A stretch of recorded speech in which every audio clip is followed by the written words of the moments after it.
Hola, bueno, mi nombre es Ivana Belituma, yo soy de Ecuador. Estudié el undergrad en Zamorano, me gradué en el 2020 y ahora soy estudiante de maestría en Louisiana State University. Yo trabajo específicamente en food safety o inocuidad alimentaria y lo que les voy a presentar ahora es mi research con la cual bueno, mi tesis para graduarme de la maestría en mayo. Entonces, am, mi tesis se trata sobre un método de descontaminación para sistemas hidropónicos. Entonces voy a hablar sobre todos los detalles sobre la investigación que hemos llevado a cabo y ya los resultados que tenemos de la investigación. Entonces, es the effect of UVC light treatment against Listeria monocytogenes in hydroponically grown lettuce and its effect on quality. Um, Okay, as a brief outline, we have the introduction, objectives, materials and methods, results, conclusion, the future work, acknowledgements, and part of question of answers. The consumption of fruits and vegetables has increased over the years because people are looking for more healthier choices for their diets. This increasing in consumption of fruits and vegetables is directly related with the increase in foodborne illness.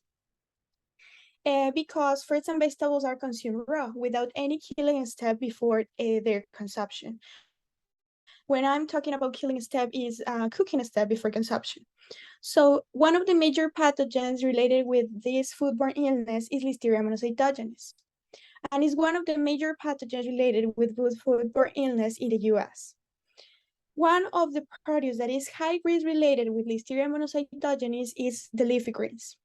And leafy greens are the green vegetables that we consume as green leaves that we consume as vegetables, for example, spinach or lettuce.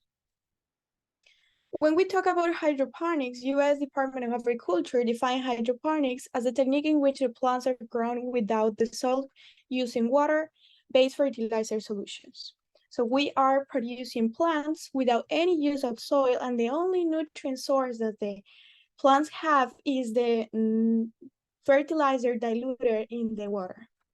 Lettuce is one of the more popular crops producing hydroponics.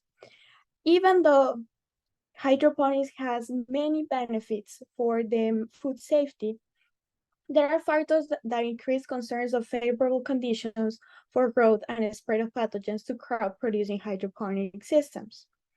These factors, for that is what we are looking for new decontamination techniques. UVC radiation, as you can observe in this picture, is one of the three parts in what UV is divided. It goes from 200 to 280 nanometers, and we don't receive this naturally from the sun because it's filtered by the ozone layer. We have UVC light only artificially with lamps. UVC light has shown germicidal potential and has been used as an option for food decontamination. There has been many research about the using of this no-heat treatment to decontaminate food, and it's also approved by the ADA. UVC light uses the mechanism killing and damaging the DNA of the bacteria, and is damaging the RNA and DNA, and this is the mechanism that they use to kill the bacteria. So for that, the objectives of this research were determine the effect of UVC light treatment on inactivation of Listeria monocytogenes on seeds and its effect on germination, determine the effect of UVC light treatment on inactivation of Listeria monocytogenes on hydroponically grown lettuce and its impact on quality, and also determine the effect of UVC light irradiation over Listeria monocytogenes population during the lettuce growth stage in hydroponic systems. For the materials or methods, we start with the UVC light application to lettuce seeds. We inoculate 4 grams of lettuce seeds with 4 ml of Listeria monocytogenes cocktail, and then we apply the UVC light treatment at 0.28 milliwatts per centimeter square at 10 each distance. The treatments were 10, 20, and 40 minutes of exposure, and not untreated seeds were used as the control. We process the sample, diluting in PBS 1X, plating in inox for agar, and incubated for 24 hours at 37 Celsius. After 24 hours, the total of black colonies from each plate was recorded, and the results were expressed in log C figure per gram. Then for the germination part, we perform a tetrasolium test. We did a vertical cut in 100 seeds, and then we placed the seeds in a well-sealed plate. We add 2 ml of Taylor methyl red indicator liquid reagent to each half, and after 1 hour at room temperature, we rinse the seeds, and then we perform a color evaluation. We were looking for actively respiring tissue staining red, as you can observe in the picture below, and the results were expressed in percentage of viable seeds. For the UVC light application to lettuce seeds in the part of germination percentage, we applied UVC light treatment to 45 seeds. The treatments were 10, 20, and 40 minutes, and the untreated seeds were used as the control. We placed, after the UVC light treatment, we placed 40 seeds from each treatment in rugul forms in a 50 space hydroponic container with a lid. Then we have a germination period of 7 days, and after the 7 days, we record the total of plants that were germinated for treatment, and then we calculate the germination percentage. For the UVC light treatment to lettuce leaves, we purchase a hydroponically grown lettuce from a local market. We inoculate the leaves with 100 microliters of Listeria monocytogenes cocktail. Then we apply the UVC light treatment, and the treatments were 10 to 50 seconds in 10 seconds increment and 1 to 5 minutes in 1 minute increment. Untreated leaves were used as the control. Then the samples were processed, and after 24 hours, we presented the results in log CFU per gram. For the quality evaluation, we used the same leaves, but this time we didn't inoculate. We measured the weight and the color in 5 random spots of the leaves, as you can observe in the picture in the corner. Then we perform a visual evaluation. After that, we apply the UVC light treatment. The treatments are the same that I mentioned before, and then we place the leaves in a shell container and store in refrigeration at 4 Celsius. We measured the weight, the color, and performed the visual evaluation after 24, 48, 72, and 96 hours of storage. For the surface evaluation, we use the same lettuce hydroponically grown, but this time we divide it in 2 sets. One set is smooth surface leaves and the other set is rough surface leaves. We inoculate all the leaves with 100 microliters of Listeria monocytogenes, and then we apply the UVC light treatment. The treatments were the same that I mentioned before. We process the sample and we express the results in log CFU per gram. Finally, for the hydroponic systems, we start a lab-scale controlled hydroponic system inside a biosafety hood. Then we start with the seeds. We have a 7 days period of germination. After that, from day 8 to day 15, we have a growing period. And then we inoculate on day 15, on day 16, all the plants with 20 microliters of Listeria monocytogenes cocktail. Then we apply the UVC light treatment every day from day 16 to day 25 for 50 seconds. Each day after the application of the UVC light treatment, we took a sample of 3 plants from the 3 different zones of the hydroponic system. You can observe a diagram of the hydroponic system in which we divide all the hydroponic system on 3 different zones. And then we process the sample and we express the results in log CFU per gram.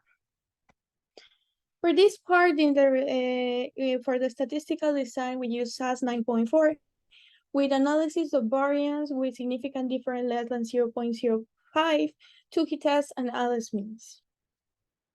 So for the results, we're going to start with the Listeria monocytogenes on seeds after UVC light treatment. Here we can observe that there is a significant difference between the treatments, being 20 and 40 minutes the treatments with the higher reduction.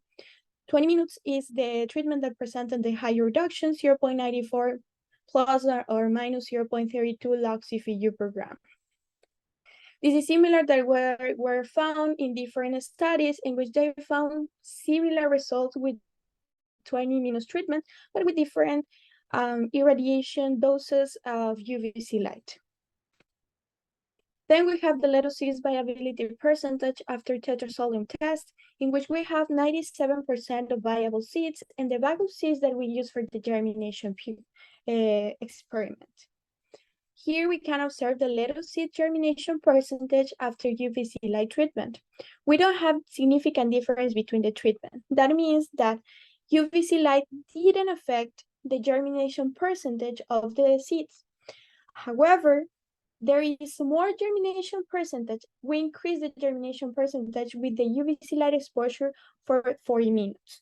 Is 95.5% compared to the control that is 87.50%. This is similar for as where was found with Sarenga-4 in 2019 in maize and red beets, in which the UVC light treatment didn't significantly affect the germination of seeds. However, there are evidence in different studies that the UVC light treatment can affect the germination percentage. In some cases, it can increase, and in some cases, it can decrease the germination percentage because UVC light has different effect on different plant cells and also can have an effect on the coating of the seed. Here we have the Listeria monocytogenes on lettuce surface after UVC light treatment for up to 50 seconds. We have significant difference between treatments, and 40 and seconds treatment has the higher reductions. 50 seconds has a higher reduction with 1.14 plus or minus 0.22 log CPU per gram. With up to 5 minutes treatment, 5 minutes treatment was significantly different, and it has 2.14 plus or minus 0.33 log CPU per gram. This is similar to what was found in different studies, similar studies that presented similar reductions in ranging from 1 to 2 log reduction in different food surfaces. Then we evaluate the surface. In this part, we present the results for the evaluation of Listeria reduction between a smooth and rough surface of lettuce. You can observe the figure 5. Figure 5A is the smooth surface, more flat surface that is presented in lettuce. Then we have figure 5B, in which we present a rough surface. This rough surface has more cures, this is more curly and wrinkly lettuce leaf, in which we have more valleys. There is a significant difference between the reduction of smooth and rough surface after the application of UVC light. There is higher reduction in a smooth surface. And the same happened with the 1 to 5 minutes treatment. There is significant difference between the reduction of a smooth and rough surface, and the reduction is higher with a smooth surface. This is similar of what we find in different studies that presented different evaluation in different food matrices that are more rough compared with matrices that are more smooth, and actually the UVC light can act more easily over the pathogens. Rough surface, as the picture that I mentioned before, have more valleys, and these valleys can affect the action of UVC light over the surface of the food. Then we have the quality evaluation. Here we have the weight values of lettuce during storage after UVC light treatment for up to 50 seconds. We have a weight loss tendency all over the treatments from 10 to 50 seconds, from 0 to 96 hours. The same happened with minutes, and there is no significant difference on the weight. It's a normal weight loss, but is similar to other studies that evaluate lettuce during storage, and they have a weight loss similar to this. However, there are studies in which the UVC light can act and react with different compounds, and then they can decrease the weight loss tendency of the food during storage. Here we have the lightness values of lettuce during storage after UVC light treatment for up to 50 seconds. There is no significant difference between these values between treatments and between storage days. The same happened with the 5 minutes treatment, but with the visual evaluation, we found that all treatments with minutes from 1 to 5 minutes presented some small brown and black spots on the surface of the leaves. This could be related with the action of UVC light and the reaction that they have on different compounds of the food. That could be one of the effects could be the browning all over the surface of the produce. Finally, we have the Listeria monocytogenes reduction with and without UVC radiation treatment of 50 seconds in hydroponic system. Here we can observe the comparison between the reduction of the control without any UVC light intervention and then the UVC light treatment for 10 days with 50 seconds of exposure every day. There is significant difference between the control and the UVC light application. In the UVC light application, we have higher reductions in the UVC light application. Actually, the higher reduction was found 2 days after treatment, that is 3.85 plus or minus 0.09 loxy per gram. This is similar what was found in different experiments working with lettuce, and is actually positive because these the significance of this is that we can apply the UVC light treatment over the lettuce on different stages, and we actually have a good reduction of Listeria monocytogenes levels. As a conclusion, UVC light could be a potential intervention strategy for reducing the risk of Listeria monocytogenes on lettuce during hydroponic production. And also, short exposure of UVC light less than 1 minute may reduce the food safety risk and maintain the quality of the produce. For future work, we are going to work with Louisiana local hydroponic producers, and also we are going to evaluate the UVC light treatment of Listeria monocytogenes biofilms in hydroponic surfaces. I would like to thank my advisor, Dr. Achura Dikari, and Dr. Catherine Fontenot, John Kien, Dr. Johnny Mendoza, Juan Moreira, Daniel Leiva, and last but not least, my lab mates because of all their help and support. Thank you for your attention, and I'll be more than happy to answer your questions. Pueden hacer las preguntas en español, está bien.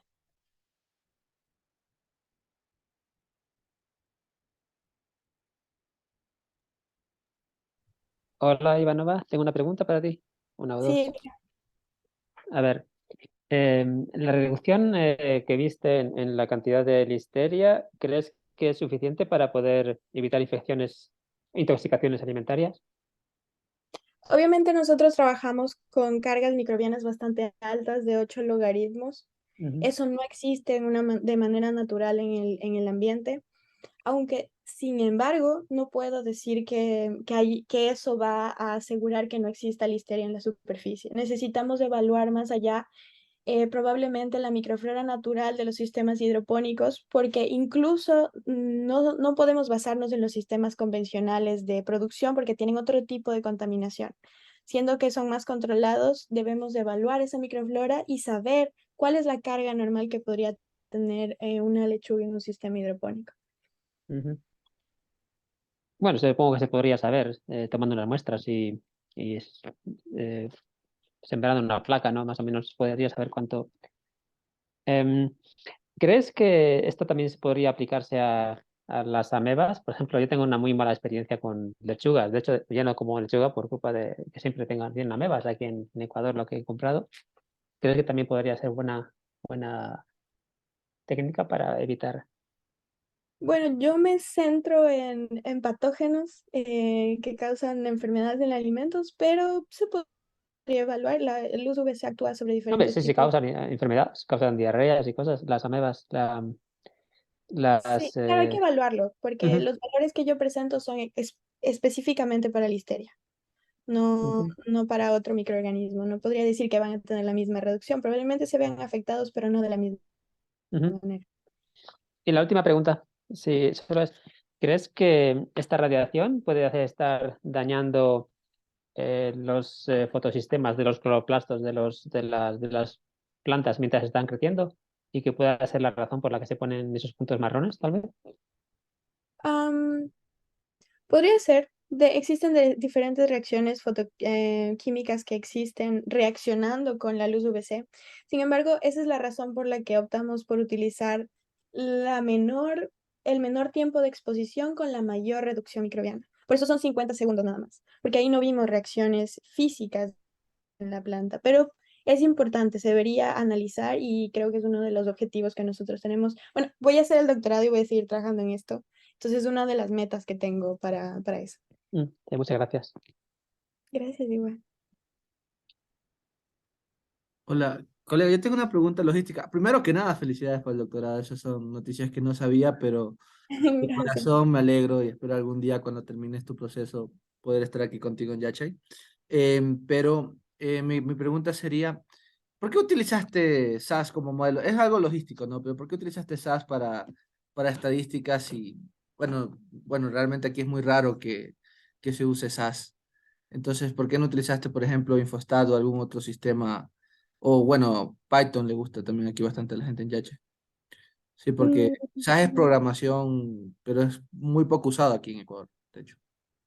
Aquí normalmente o usamos R o SAS, entonces es una de las dos siempre. Ujú. Es lo que nos recomiendan el departamento de estadística aquí, pero es el programa en el que yo tengo más práctica y las clases que he tomado son con SAS también. Ah, ya. Sí, creo que ya estamos con el tiempito. No sé si alguien tiene alguna preguntita rápida. Listo. Okay, sorry, we have the next panelist here is where is it? Ah, it is. Akanksha, Hi. Hi, Akansha. hello. Can you hear me? Yep. Yes. Okay. Hi. Hi, hello. Okay, thank you so much for the opportunity to present, and thank you, Ivanova, for inviting. Okay, so shall I start my presentation? I can introduce you if you want. Okay. Okay, so she's my lab mate. She worked with me with Dr. Chudadikari here at LSU. She's Akansha Dakal. She's from Nepal and she's working in food safety here at LSU. Okay, thank you so much, Ivanova. Okay.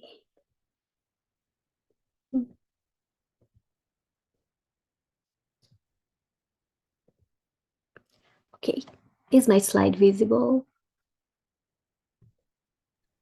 Yes. Okay. So I'm Akanksha Takal and I am a research assistant in LSU and I'm working with bacterial cellulose. I don't know how many of you are familiar with bacterial cellulose, but it is a really nice thing to do research on. So let's talk about cellulose. So firstly, what is bacterial cellulose? So bacterial cellulose is a hydrophilic polymer material, which is basically a polysaccharide made up of long chains of glucose unit aligned together. And this, as you know, bacterial cellulose means it is produced by bacteria, unlike plant cellulose, which is produced on the cell wall of the plants. So this is a little different than plant cellulose.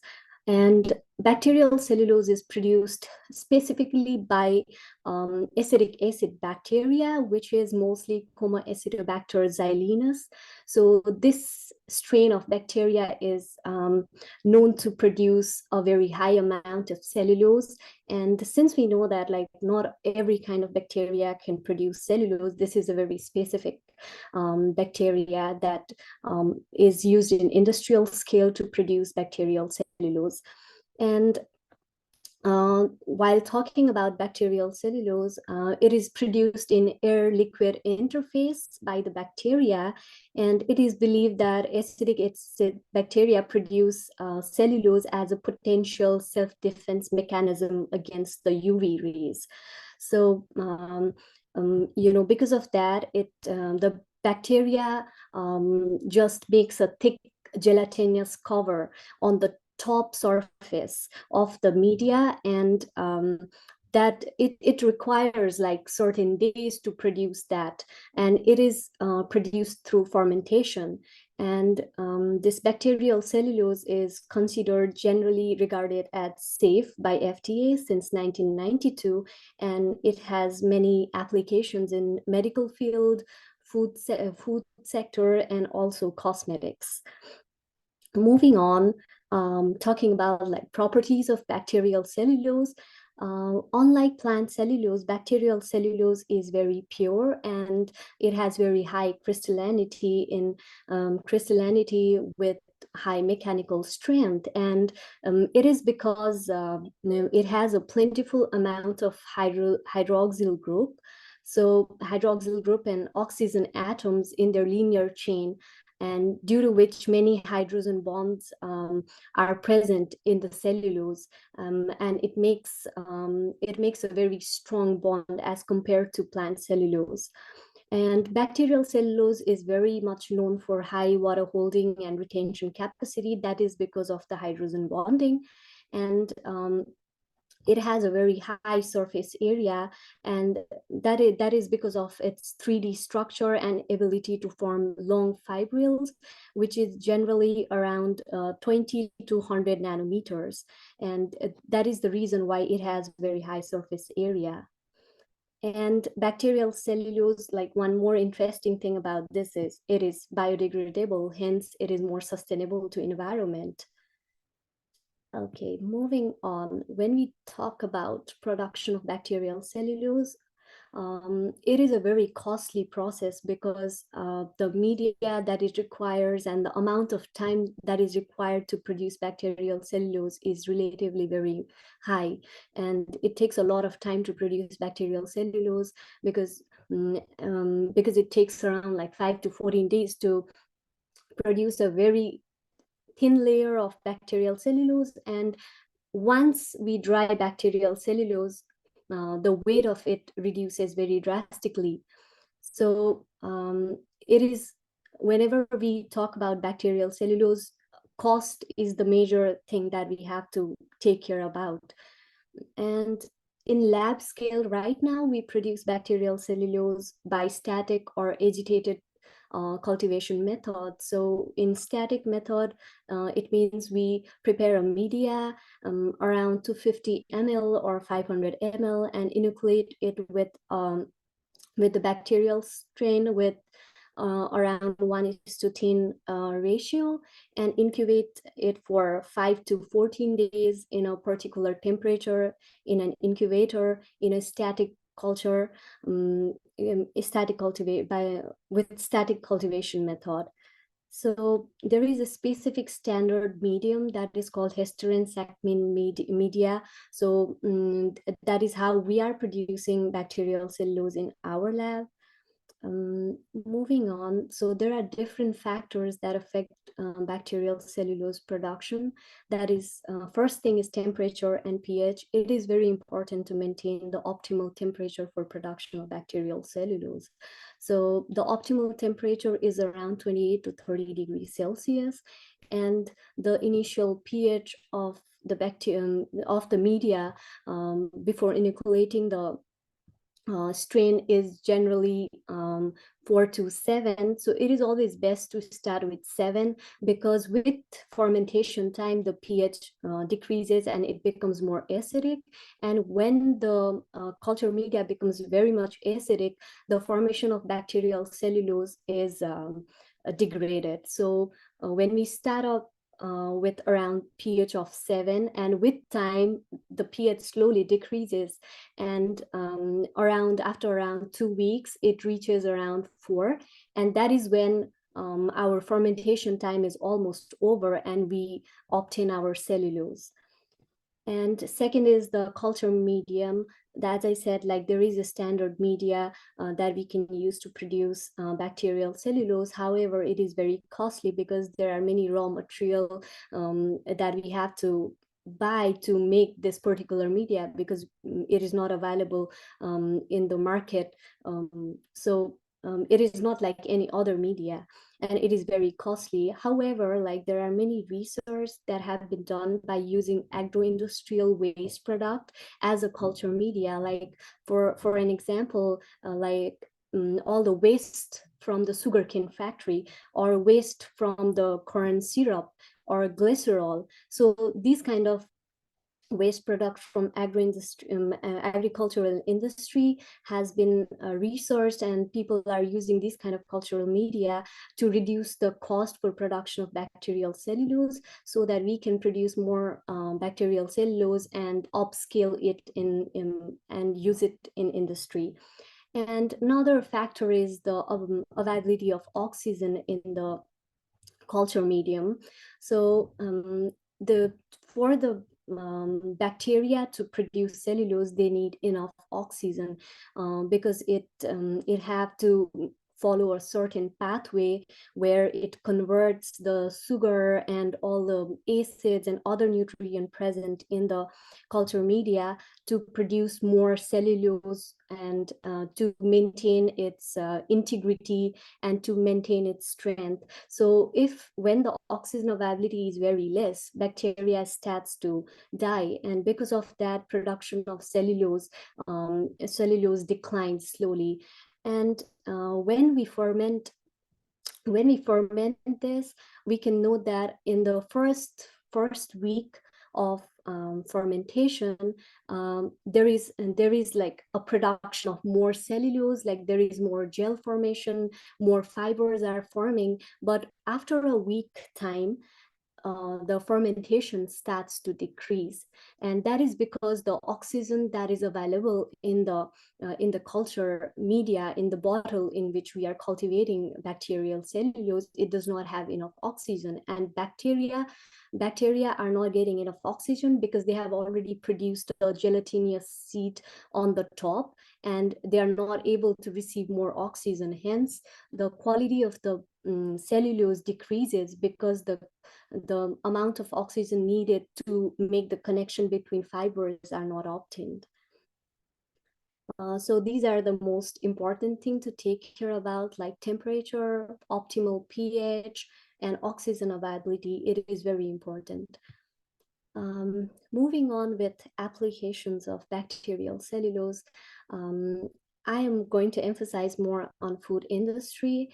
However, it is also used in biomedical industry and cosmetic. Like in biomedical industry, it is used as a wound dressing because it has the ability to provide the moist and oxygenated environment for healing wounds. And it is also used in development of artificial blood vessels and artificial skin. So bacterial cellulose has a very great application in biomedical and cosmetic industry too, and many research have been done on this area. But when we talk about food industry, there is very less research done with bacterial cellulose in food industry. However, there are few research that have reported how bacterial cellulose can be used as an active food packaging material and as a fat replacer in dairy and meat product, and how it can be used as a rheology modifier in a food product. So when we talk about that, like in recent years, the demand of bacterial cellulose have increased. And, when we talk about rheological modifier, so it is used to maintain the consistency, flow, and textural property of the food product, like cheese or let's say yogurt. And there are like few famous food product that is made from bacterial cellulose, which is nata de coco and kombucha tea, which is also known as tea fungus. So kombucha tea is a fermented beverage which is obtained by a symbiotic culture of yeast and acetic acid bacteria, which is a Comatoacidobacter xylenus. And this is one of the food product from bacterial cellulose, and another is nata de coco, which is more traditional to Philippines, and this is like a dessert, and it is also produced by fermenting this specific bacteria, that is Comatoacidobacter xylenus, and it is fermented in a very controlled environment, and it is fermented in coconut water. So as I mentioned earlier, like we can use different agricultural waste substrate to cultivate bacterial cellulose. Coconut based coconut water is one of the most used substrate to cultivate bacterial cellulose. And when I talk about fat replacer in dairy and meat product, it is used to reduce the calorie content while also maintaining the texture and taste of the dairy and meat product. So it had been used to perform research on mostly the sausages, because like the calorie content and fat content in sauces is comparatively high, and you would want to have a better alternative that have less calories. So there are research being done right now to use bacterial cellulose, like integrating it in sauces and other meat product and dairy product like cheese, so the calorie content can be lowered. And for the active food packaging, we are looking we are looking for that, because we have to extend the shelf life of the food product and even the fresh produce or the meat product. So because bacterial cellulose have a very good water holding capacity, water retention capacity, its mechanical strength is very good, it can be one of the potential food packaging material. And also we know that it is biodegradable, so it is very sustainable to environment too. So this is something that have to be explored very well in food industry, so we can get a sustainable alternative to food packaging. Moving on, my current research is in antimicrobial efficacy of bacterial cellulose. Talking about this, bacterial cellulose itself does not have any antimicrobial effect. So it is very neutral. It does not have any kind of antimicrobial properties at all. However, it is a very, because it has like so many unique property, it is something that can incorporate and functionalize. It can be functionalized by adding antimicrobial agents. Like for example, I'm working with silver nanoparticles. So I impregnate silver nanoparticle in bacterial cellulose, and because it has a very good water holding capacity and it retains water, it absorbs the silver nanoparticle very properly. And then and what happens is, after it holds the silver nanoparticle solution, and when we check it against like foodborne pathogens like E. coli 0157 and Listeria monocytogenes, it gives a very good result when we check for zone of inhibition. So when I did it with impregnated bacterial cellulose with silver nanoparticle, so it inhibited E. coli and Listeria by 13.5 and 18.5 and I think this is like a very good result in terms of antimicrobial efficacy. So while doing the antimicrobial test, we used two things to bind silver nanoparticle with bacterial cellulose. One is the pullulan and another is starch. So when we compare, pullulan worked better as compared to starch. It is mostly because pullulan have a better ability to bind with silver nanoparticle than starch. However, it does not have a very big significant difference. But when we talk about adding silver nanoparticle in bacterial cellulose and using it against the food for packaging, we have to be conscious about the toxicity of silver nanoparticle, and that is something we are going to explore in second phase of the research. And that is all for my presentation. And if you have any questions, I'll be happy to answer them.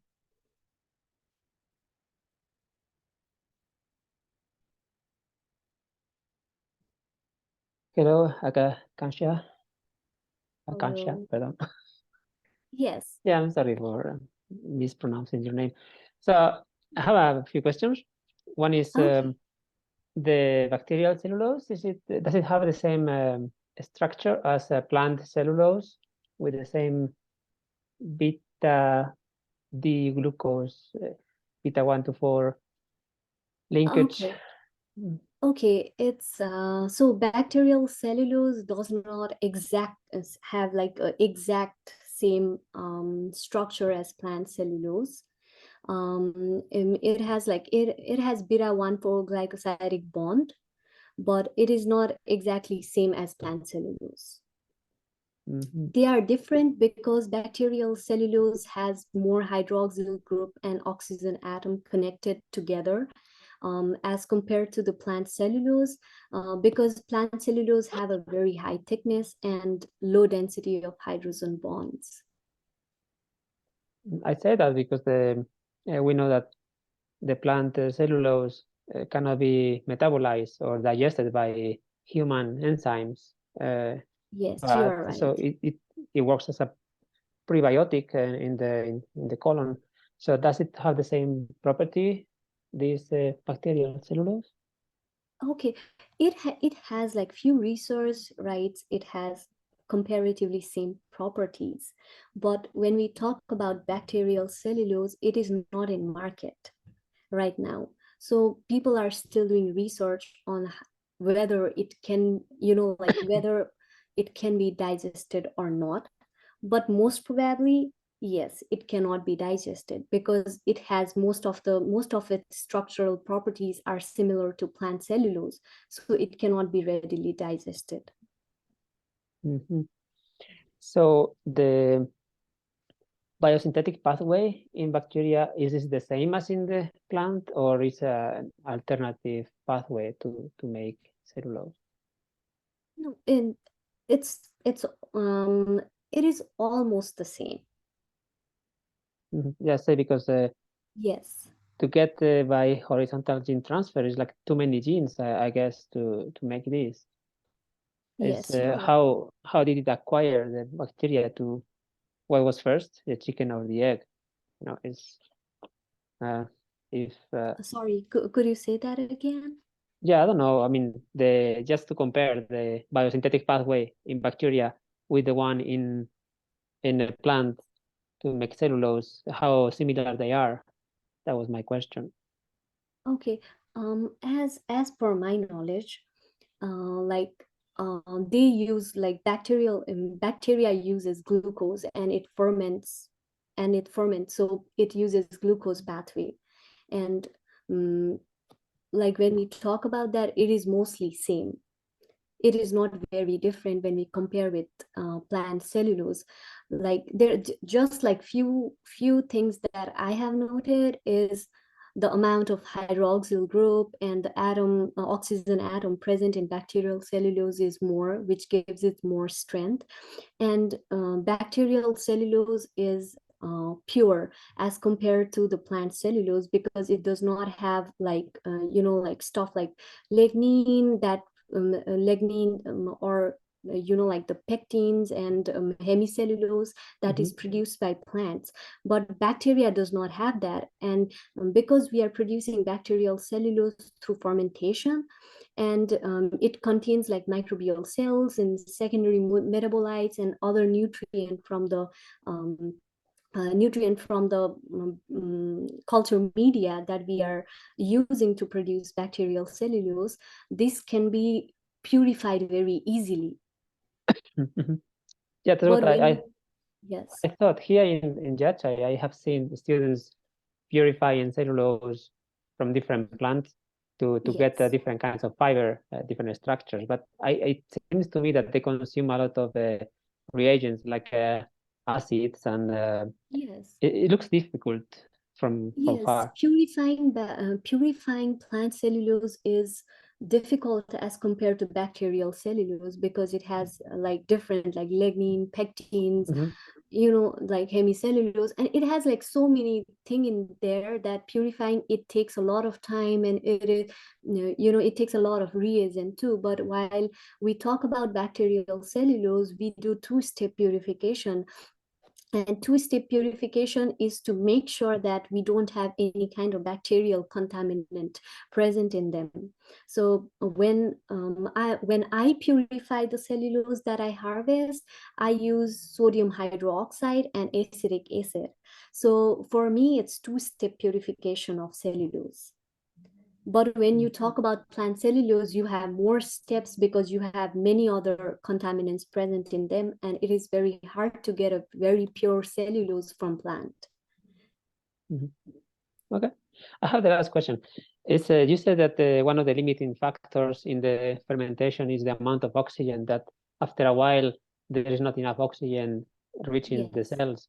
But right. it seems like a easy fix, no? It doesn't look too difficult to maybe to pump some more oxygen into the culture to keep the cells producing the cellulose. I don't know. It doesn't look too difficult to fix that thing, maybe. Okay, yeah. So when we do it in lab scale, like what I personally feel is we don't have enough resource in our labs to, like when we talk about doing fermentation and producing a bacterial cellulose, we need a fermenter.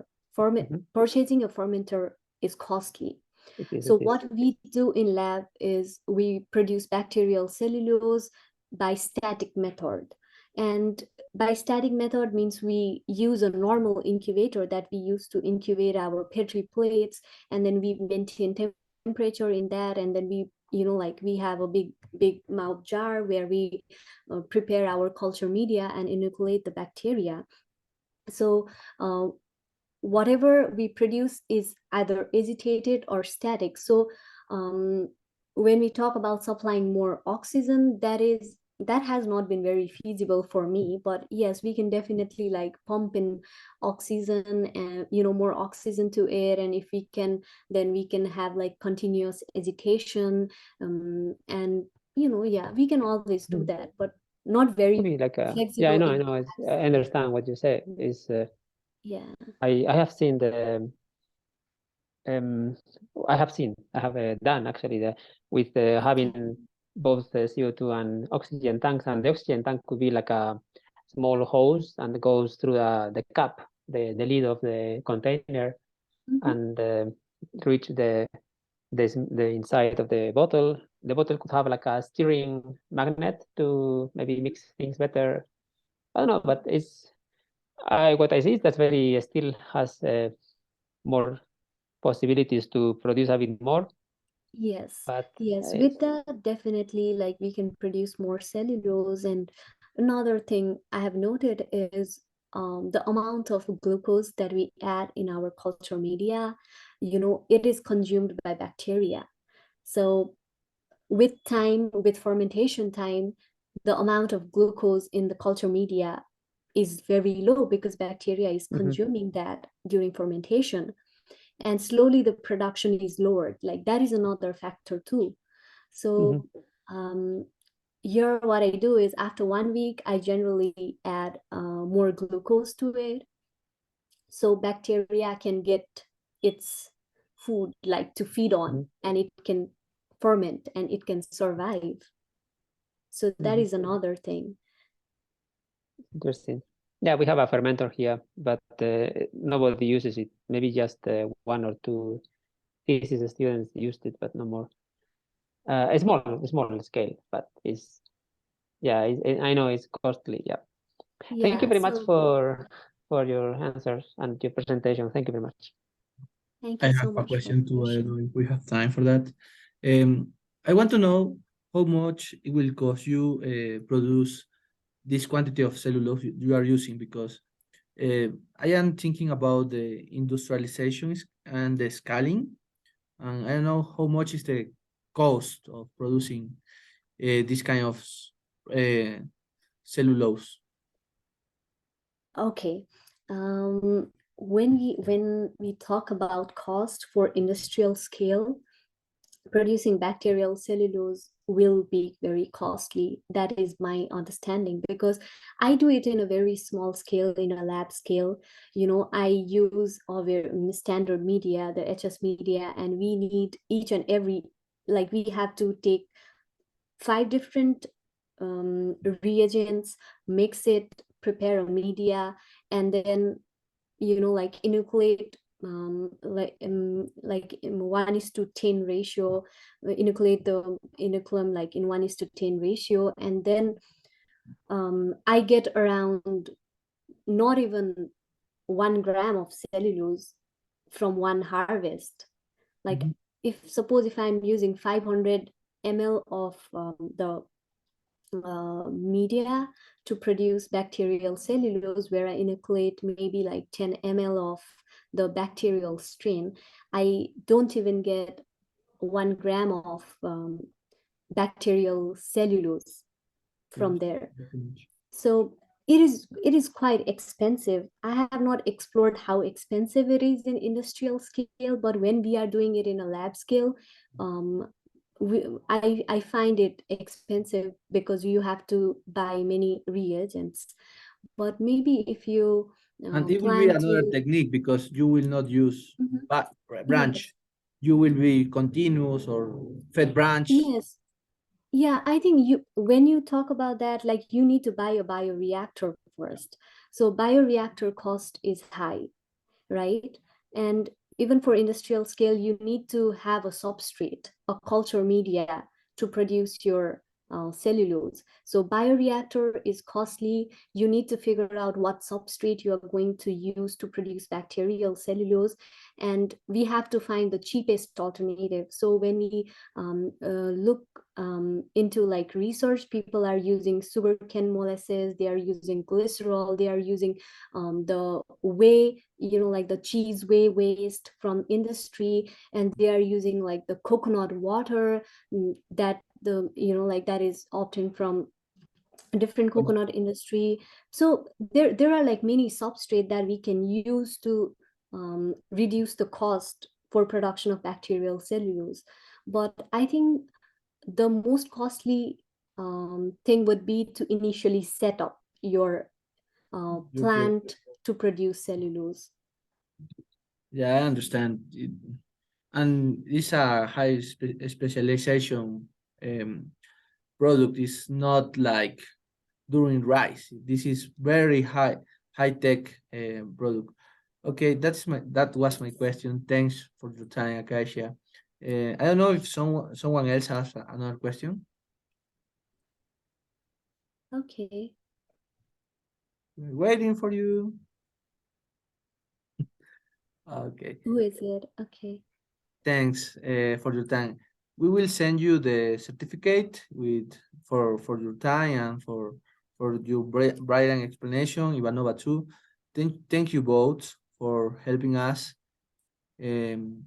We are thinking in doing more collaborations. We have like the Professor Francisco say a lot with a fermenter. It's a fed branch. The problem is it's big for the autoclave, and for that reason we cannot fully sterilize the thing because it's too big for our autoclave, and we need to think another way to doing the sterilization. I am thinking on taking the metal part from the container, but we are not sure. To produce the cellulose? No, for every use, because the fermentator is like the professor say is not in use now. It makes Okay. The last thesis I was in the defense, they used the leftovers, I mean, like the products from the milk industry, like the lactose and everything, to try to produce ethanol. They use different conditions. They use the bioreactor, and they say what you say, Matthew, that it was difficult to sterilize all the parts because the autoclave is not big enough. But with the big inoculum, they use a lot of yeast cells so they kept under control any contamination apparently. Yeah. But it's we are looking ways to solve that. Don't worry. Okay, thanks for your time. I don't know if someone else have a question, any kind. All right, thanks. See you. Bye bye. Yeah, thank you so much. Thank you very much. Thank you very much.